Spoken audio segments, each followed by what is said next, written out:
लाख रुपए फेंक दिए। फिर आराम से बोला, गाड़ी मेरी है, पैसा मेरा लगा हुआ है, तू सिर्फ मेहनत करता है और उस हिसाब से 10 लाख कम नहीं होते। मतलब मैंने बिना कुछ कहे वो पैसे जेब में रख लिए। ठीक है, जैसा तू कहे। फिर उसे लगा मैं बेवकूफ हूँ और हमेशा उसकी सस्ती मजदूरी करता रहूंगा, लेकिन उसे क्या पता था कि उसी पैसे से मैं इंस्टॉलमेंट पर अपनी खुद की हैवी ट्रक लेने वाला हूँ। जिस दिन उसने मेरी नई ट्रक देखी, उसका चेहरा एकदम सफेद पड़ गया। मैंने ट्रक का शीशा नीचे किया और मुस्कुराकर कहा, भाई अब से दोनों अपना अपना काम करेंगे। बाद में सुना उस रात वो पूरी रात ट्रक में बैठा रहा और गुस्से में स्टीयरिंग तक तोड़ डाली। उस दिन वो मेरे सामने पूरा हिसाब खोलकर बैठा था। हाँ चैन, पूरे साल का प्रॉफिट 1,97,00,000 है। 365 दिन हम दोनों बारी बारी से ट्रक चलाते रहे। गाड़ी लगभग कभी रुकी ही नहीं। कुल टर्नओवर 3 करोड़ से ऊपर गया और नेट प्रॉफिट बस कुछ हजार कम था पूरे 2 करोड़ होने से। जो नंबर मैं बता रहा हूँ वो बिल्कुल सही है। बिन फिर उसने मेरी आंखों में देखते हुए कहा, ट्रक मेरी है, पैसा मेरे बाप ने लगाया था, कॉन्टेक्ट्स भी मैंने बनाए, तू बस मेहनत करता है। चिल वो हंसते हुए बोला, ऐसे मत देख, बाहर किसी ड्राइवर को रखता तो महीने का 1 लाख देकर काम हो जाता, ऊपर से खाना, रहना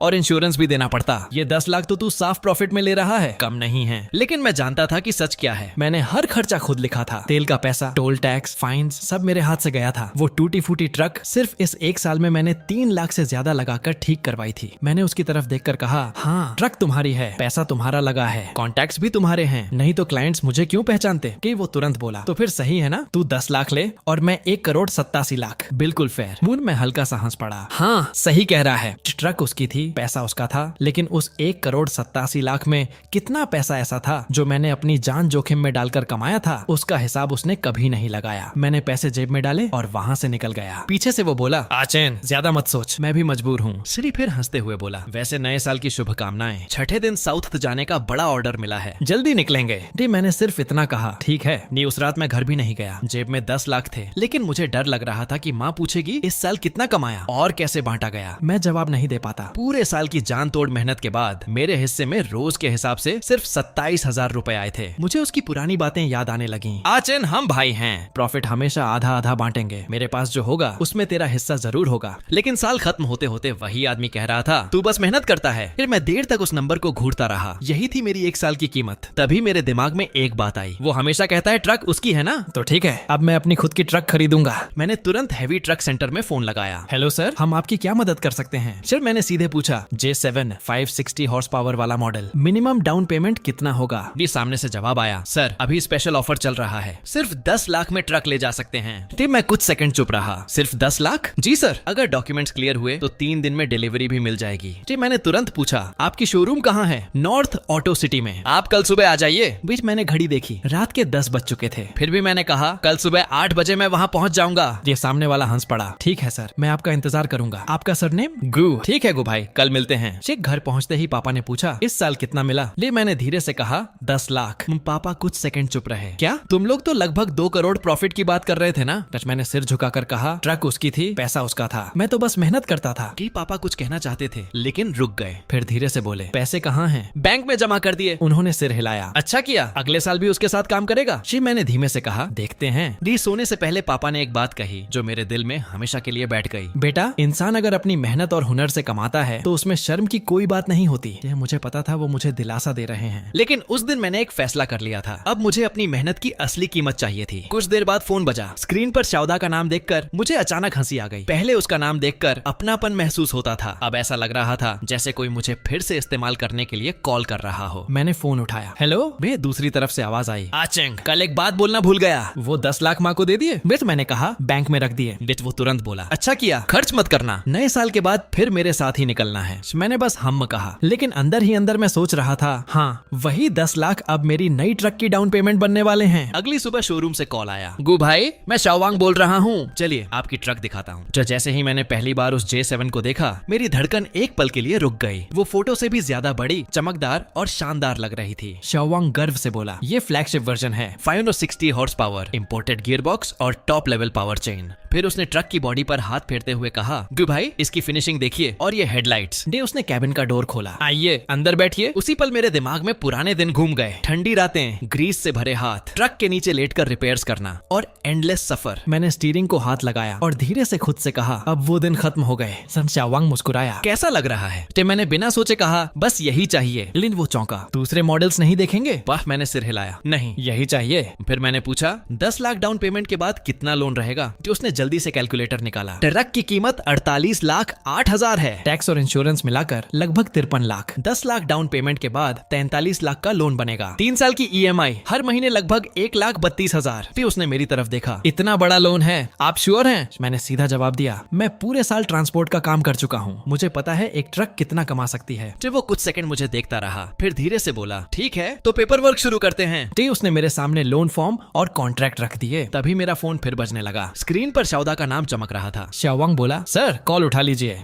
मैंने फोन साइलेंट पर डाल दिया। नहीं, पेपर वर्क जारी रखो। शाओवांग ने क्यूरियोसिटी से पूछा, वो आपका दोस्त है? फिर मैंने हल्की मुस्कान के साथ कहा, पहले था। उसने पूछा, डिलीवरी कब मिलेगी? अगर लोन जल्दी अप्रूव हुआ तो कल। PDI के बाद न्यू ईयर से पहले ट्रक मिल जाएगी। बस मैंने सिर हिलाया। ठीक है। ये सारी फॉर्मेलिटीज पूरी होने के बाद जब मैं शोरूम से बाहर निकला तब मुझे एहसास हुआ, ऐसा हुआ अल्लाह कि मेरे हाथ पसीने से भीग चुके थे। 40 लाख से ज्यादा का लोन, हर महीने भारी EMI, ये मेरी जिंदगी का सबसे बड़ा गैम्बल था। तभी घर से मैसेज आया, आक्वान दोपहर में घर आ जाना, मैंने तुम्हारी पसंद का सूप बनाया है। जो मैंने सिर्फ ठीक है लिख कर भेज दिया। थोड़ी देर बाद फिर कॉल आया, तुम्हारी आवाज इतनी अजीब क्यों लग रही है? मैंने खिड़की से बाहर देखते हुए कहा, कुछ नहीं, बाहर हवा बहुत तेज है। फिर माँ बोली, जल्दी आ जाना, तुम्हारे पापा भी इंतजार कर रहे हैं। ये मैंने धीरे से कहा, हम। उसी वक्त शाओदा का भी फोन आ गया। सुबह कॉल क्यों नहीं उठाया? आज रात मेरे घर खाना खाने आना, मेरे पापा ने खास बुलाया है। मैंने मना करना चाहा, लेकिन वो तुरंत बोला, ज्यादा मत सोच, शाम 6 बजे पहुंच जाना। मैंने सबको बता दिया है। शाम को निकलते वक्त शाओयू मेरे साथ थे। वो पूछने लगी, कुछ गिफ्ट ले चलें? खाली हाथ जाना अच्छा नहीं लगेगा। मैंने हल्का सा हंसकर कहा, हम खाने पर जा रहे हैं, किसी से मांगने नहीं। लेकिन फिर भी उसने रास्ते से कुछ फ्रूट्स खरीद लिए। उसने मेरी तरफ देखा, तुम यही कपड़े पहनोगे? कुछ अच्छा पहन लो। कि मैंने सिर हिलाया, जरूरत नहीं। थोड़ी देर बाद हम शाओदा के घर पहुंच गए। दरवाजा खुलते ही अंदर से आवाज आई, अरे आ गए, जल्दी अंदर आओ। शाओदा की माँ मुस्कुराते हुए बोली, आओ आओ बैठो, आते हुए इतनी चीजें क्यों ले आए? फिर उन्होंने अपनी होने वाली बहू की तरफ देखकर कहा, लिली ये वही गुचेन है जिसके बारे में शाओदा हमेशा बात करता है, मेरे बेटे के साथ ट्रक चलाता है। शाओदा के पिता हंसते हुए बोले, अरे सिंधी जी आइए बैठिए, आपका लड़का इस साल शाओदा के साथ बहुत मेहनत कर रहा था। मेरे पापा ने मुस्कुराकर कहा, अरे ये तो इसका काम है। तभी शाओदा ने जोर से कहा, चलो सब लोग ग्लास भर लो। ये फिर मेरी तरफ देखकर बोला, क्वान इस साल तूने अच्छा काम किया, मेरे बिना तो मैं अकेला संभाल ही नहीं पाता। एंड सब लोग हंसने लगे। किसी ने कहा, ये लड़का बचपन से सीधा और मेहनती है, शाओदाई के साथ रहेगा तो जिंदगी बन जाएगी। शाओदा ने शराब का ग्लास उठाया, अगले साल और मेहनत करेंगे, इस बार से भी ज्यादा कमाएंगे। क्वान तू भी कुछ बोल। यार मैंने कुछ सेकंड चुप रहकर कहा, इस साल दागे ने मेरा बहुत ध्यान रखा, ये ड्रिंक उनकी तरफ से नहीं। वो खुश होकर हंस पड़ा, देखा यही होता है भाईचारा। खाने के बाद वो मुझे बाहर छोड़ने आया। रास्ते में धीरे से बोला, छठे दिन सुबह जल्दी आ जाना, कोशिश करेंगे एक रात पहले ही ट्रक रेडी कर लें। फिर उसने अचानक कहा, और सुन घर पर सच मत बोलना। जी मैंने उसकी तरफ देखा, क्या मतलब? वो हंस पड़ा, 10 लाख वाली बात मत बताना, बोलना 20 लाख मिले हैं, बूढ़े लोग खुश हो जाएंगे। मैंने पूछा, झूठ क्यों बोलूं? वो बोला, अरे बेवकूफ, 10 लाख सुनकर इज्जत नहीं बनती, 20 बोल देगा तो अच्छा लगेगा, वैसे भी कौन चेक करेगा। मैं कुछ नहीं बोला। तभी शाओयू ने मेरा मफलर पकड़ा कर कहा, ठंड है ये पहन लो। ये रास्ते में उसने अचानक पूछा, अगर तुम अगले साल शाओदा के साथ काम ना करो तो? मैंने उसकी तरफ देखा, तुम्हें क्या लगेगा? वो बिना सोचे बोली, तो मत करना। मैं थोड़ा हैरान हुआ, तुम वजह नहीं पूछोगी? शाओयू मुस्कुराई, तुम जो भी फैसला लोगे मैं सपोर्ट करूंगी। उस रात घर लौटते वक्त मेरे फोन पर शोरूम मैनेजर का कॉल आया, गु भाई एक बार फाइनल कंफर्म कर देता हूँ, 43 लाख का लोन, 36 महीने की EMI, हर महीने 1,32,207 रुपए फाइनल है। फिर मैंने बिना हिचकिचाए कहा, हाँ। वो कॉन्ट्रैक्ट पढ़ने लगा, अगर EMI लेट हुई तो पेनल्टी लगेगी। तभी मेरा दूसरा फोन लगातार बजने लगा। मैनेजर बोला, सर पहले कॉल उठा लीजिए। मैंने फोन की तरफ देखा, शाओदा का नाम चमक रहा था। मैंने सीधे कहा, नहीं आगे पढ़ो। दूसरी तरफ शाओदा अपने दोस्तों के साथ बैठा मेरी बुराई कर रहा था। एक ड्राइवर के लिए मैं इतना टेंशन ले रहा हूँ और वो फोन तक नहीं उठा रहा। उसका दोस्त हंस पड़ा, तू भी ना, आखिर वो सिर्फ ट्रक चलाने वाला ही तो है। दूसरा बोला, कल तेरे घर उसकी गर्लफ्रेंड को देखा था, कपड़े देखे उसके, साफ लग रहा था सस्ते मार्केट से खरीदे हैं। ये शाओदा ने हंसकर बात टाल दी, छोड़ना। फिर उसका दोस्त बोला, वैसे अगले साल इतनी अर्निंग होगी तो हमें भी विदेश घुमा देना। शाओदा हंसते हुए बोला, अरे वो प्रॉफिट है, पूरा पैसा मेरे हाथ में थोड़ी आता है। मैं उधर शोरूम मैनेजर पेपर वर्क पूरा करके बोला, अब बस बैंक अप्रूवल बाकी है, शायद कल शाम तक रिजल्ट आ जाएगा। फिर उसने धीरे से पूछा, गु भाई एक बात पूछूं, वो कॉल आपके बॉस का था? मैंने उसकी तरफ देखा। वो बोला, मेरा गलत मतलब नहीं है, लेकिन मैं काफी लोगों को देख चुका हूँ, आपकी सिचुएशन मैं समझ सकता हूँ। मैं कुछ सेकंड चुप रहा, फिर मुस्कुराकर कहा, अभी वो मेरा बॉस है, नए साल के बाद नहीं रहेगा। उसी वक्त मेरा फोन फिर बजा, इस बार शाओदा था। मैंने उठाया, क्या हुआ? उसने कहा, कुछ नहीं, बस याद दिलाना था, छठे दिन सुबह 5 बजे मेरे घर पहुंच जाना, ट्रक तैयार करनी है। और फिर बोला, और साउथ वाला क्लाइंट बहुत प्रेशर डाल रहा है, सुबह जल्दी निकलना पड़ेगा ताकि 8 तारीख की रात तक डिलीवरी हो जाए। मैंने सिर्फ इतना कहा, ठीक है। कॉल खत्म होने के बाद शोरूम मैनेजर ने पूछा, तो क्या छठे दिन भी आप ट्रक लेने आ पाएंगे? मैंने मुस्कुराकर कहा, ट्रक तो न्यू ईयर से पहले ही ले जाऊंगा, छठे दिन तक मेरे पास अपनी खुद की ट्रक होगी। फिर वो थोड़ा चौंका, फिर भी जाएंगे? फिर मैंने खिड़की से बाहर देखते हुए कहा, हाँ आखिर विदाई तो देनी पड़ेगी। ये थोड़ी देर बाद शाओयू का कॉल आया। अचेन कहाँ हो? मैंने जवाब दिया, कुछ काम था, शाम तक घर आ जाऊंगा। वो बोली, मेरी माँ ने रात के खाने पर बुलाया है। तो मैंने ठीक है कहा। फिर वो थोड़ी देर चुप रही और धीरे से बोली, अभी जीबोदा का कॉल आया था। ये मैंने पूछा, क्या कह रहा था? पूछ रहा था तुमसे बात हुई या नहीं। मैंने कहा, तुम्हारा फोन बंद था। फिर उसने कहा, छठे दिन जल्दी पहुंच जाना, इस बार का ऑर्डर बहुत बड़ा है। मैंने पूछा, तुमने क्या कहा? शाओयू बोली, मैंने कहा मैं तुम्हें बता दूंगी। फिर कुछ सेकंड चुप रहकर उसने पूछा, चैन क्या तुम मुझसे कुछ छुपा रहे हो? मैंने गहरी सांस ली। न्यू ईयर निकल जाने दो, फिर सब बता दूंगा। कि वो धीरे से बोली, ठीक है मैं इंतजार करूंगी। उसी रात शाओदा का एक और वॉइस मैसेज आया, अचन मैंने सोचा है साउथ वाली ट्रिप खत्म होते ही एक शॉर्ट रूट और पकड़ लेंगे, ट्रक को जल्दी सर्विस करवा लेना। और हाँ, अगर वो 10 लाख अभी तक पड़े हैं तो थोड़े दिन के लिए मुझे दे देना, मुझे थोड़ा कैश फ्लो मैनेज करना है, बाद में लौटा दूंगा। ये वॉइस मैसेज खत्म होते ही मैं कुछ सेकंड तक चुप बैठा रहा। अगर वो पैसे उसे दे देता तो पूरे साल का इंटरेस्ट मुश्किल से 1 लाख बनता, जबकि उसकी टूटी ट्रक पर सिर्फ इस साल मैंने 3 लाख से ज्यादा खर्च किए थे। अगले दिन शाओयू की माँ ने मुझे खाने पर बुलाया। अंदर जाते ही उन्होंने कहा, तुम्हारी नौकरी की बात घर में मत खुलने देना। फिर मैंने सिर हिलाया। फिर वो अचानक मेरी तरफ देखने लगी। तुम्हारा चेहरा इतना उतारा हुआ क्यों है? रात को सोए नहीं? मैंने कहा, सोया था। शाओयू तुरंत बोल पड़ी, झूठ बोल रहे हो। कि तभी उसकी माँ ने मुस्कुराकर पूछा, तो आचेन इस साल शाओदा के साथ काम कैसा रहा? मैंने धीरे से कहा, अच्छा था आंटी। कमाई कितनी हुई? शाओयू तुरंत बोली, माँ। लेकिन आंटी हंस पड़ी। अरे पूछने में क्या बुराई है? मैंने शांत आवाज में कहा, 10 लाख। वो चौंक गई। क्या? लेकिन सुना था। तभी किचन से जलने की स्मेल आई और वो अचानक उठ गई। अरे मेरी फिश जल गई। माहौल ऑकवर्ड हो गया। शाओयू धीरे से बोली, उनकी बात दिल पर मत लेना, माँ ऐसी ही हैं। मैंने हल्का सा मुस्कुराकर कहा, कोई बात नहीं। तभी वो मेरी आंखों में देखते हुए बोली, चैन लोग कुछ भी कहें लेकिन मुझे तुम पर भरोसा है। मिस मैंने उसकी तरफ देखा। क्यों? ये शाओयू हल्का सा मुस्कुराई, क्योंकि तुम उन लोगों में से नहीं हो जो हमेशा दूसरों से दबकर जीते हैं, तुम बस बहुत ज्यादा सह लेते हो।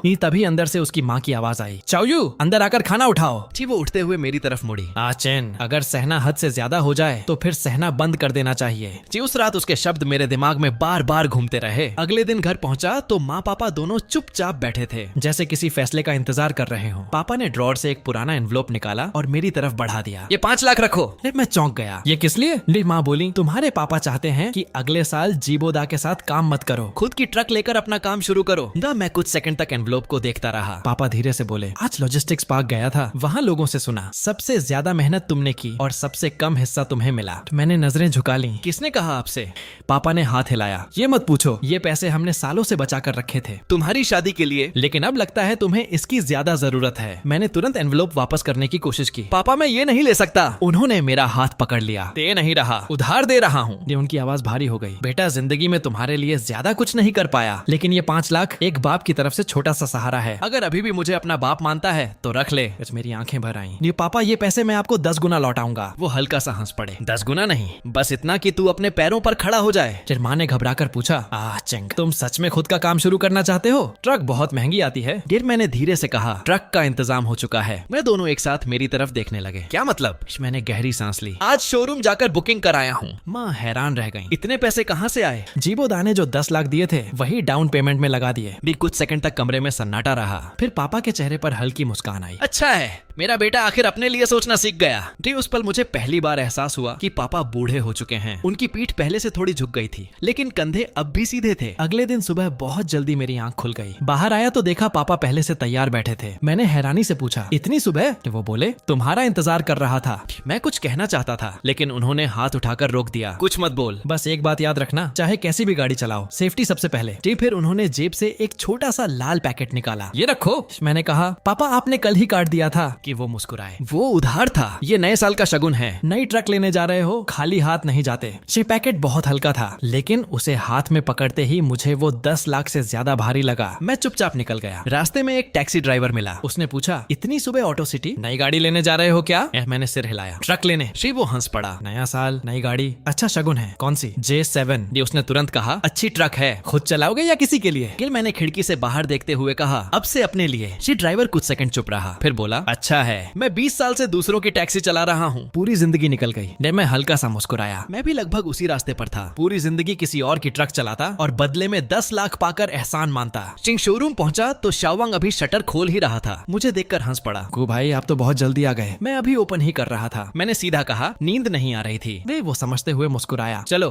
आपकी ट्रक तैयार है। जैसे ही मैंने अपनी J7 को फिर देखा, मुझे अचानक वो पुरानी टूटी ट्रक याद आ गई। पहाड़ी रास्ते, ठंडी रातें, एंडलेस सफर, सब कुछ। और उसी पल मुझे महसूस हुआ वो जिंदगी खत्म हो चुकी है। शाओवांग ने कैबिन का डोर खोला। गु भाई, एक बार फिर ड्राइव करके देख लीजिए। मैं ऊपर चढ़ा, स्टीयरिंग पकड़ी और बिना कुछ कहे इंजन स्टार्ट कर दिया। उस आवाज में एक अलग ही एहसास था। नीचे उतरते ही मैंने कहा, पेपर वर्क खत्म करो। थोड़ी देर बाद उसने चाबी, डॉक्यूमेंट्स और नंबर प्लेट मेरे हाथ में रख दिए। फिर थोड़ी झिझक के बाद बोला, एक बात पूछूं? कि मैंने उसकी तरफ देखा। आपके उस बचपन वाले दोस्त को पता है कि आपने ट्रक खरीद ली? कुछ मैंने सिर हिलाया। नहीं तो कब बताएंगे? कि मैंने चाबी पॉकेट में रखते हुए कहा, छठे दिन खुद जाकर बताऊंगा। शाओवांग चौंक गया। मतलब वही दिन जब आप दोनों डिलीवरी पर निकलते हो? फिर मैंने हल्की मुस्कान के साथ कहा, हाँ। उसने पूछा, तो आज ट्रक लेकर नहीं जाएंगे? मैंने सिर हिलाया। नहीं, अभी यहीं रहने दो, न्यू ईयर से पहले किसी को नहीं दिखाना चाहता। फिर घर कैसे जाओगे? मैंने मुड़ते हुए कहा, बस से। चिम रास्ते में जीबो दा का कॉल आया। आचन, क्या कर रहा है? मैंने जवाब दिया, बस में हूँ। वो बोला, कल न्यू ईयर ईव है, सब तैयारी हो गई ना? छठे दिन निकलना मत भूलना। मैंने कहा, नहीं भूलूंगा। लेकिन फिर वो हंसकर बोला, कल चाओयू के पापा के साथ खाना खाया था, उन्होंने कहा अगले साल बड़े क्लाइंट्स से काम दिलवा सकते हैं, तू मेहनत करता रहे, अगले साल शायद तुझे ज्यादा हिस्सा दूं। मैंने आंखें बंद कर ली। वो अभी भी अगले